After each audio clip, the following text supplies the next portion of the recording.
আজ রামনবমী উপলক্ষে বোলপুর পৌরসভা অন্তর্গত রেল ময়দান থেকে সকাল 11টা নাগাদ একটি ধর্মীয় পদযাত্রার আয়োজন করা হয়েছিল। আজ এই পদযাত্রা বোলপুরের রেল ময়দান থেকে শুরু করে ট্যুরিস্ট লজ মোড় পর্যন্ত এই শোভাযাত্রাটি হয়। আজ এই ধর্মীয় পদযাত্রার দেখা গেল রামনবমীর বিভিন্ন ফেস্টুন হাতে করে ওরা বোলপুরে সহ ঘুরতে। পাশাপাশি বোলপুর সহ বিভিন্ন জায়গায় পদযাত্রার সাথে সাথে রামনবমীর দিনটিকে পালন করা হলো। আসুন দেখে নিই সেই চিত্র খবর বীরভূমের পর্দায়। বোলপুর বীরভূম থেকে শুভেন্দু রায়ের রিপোর্ট।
ক্লাবের নামটা কি আছে বলতে?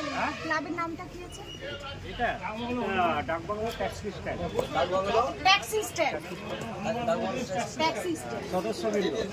সদস্যবৃন্দ। আমি শ্রী বিষ্ণু নমঃ চৈত্রে মাধুরী মুখে মহানবম নন্দিত ডাকবাংলো ট্যাক্সি স্ট্যান্ড শুভ বার্ষিক গণেশালী নানা দেবতা পূজা পূর্বক সুবর্ণ শান্তি লাভ শুভ ব্যবসা বাণিজ্য কামনা কামনা পূর্ণার্থী শুভ কর্মদায়িনী নিরসঙ্গী পবন সকল বস্তুত্রাদি সহায়ামস্তু ওম বেল্লাদি বহুকাদি গন্ধাদি পুষ্পে নমঃ ওম শুদ্ধ সমজমকা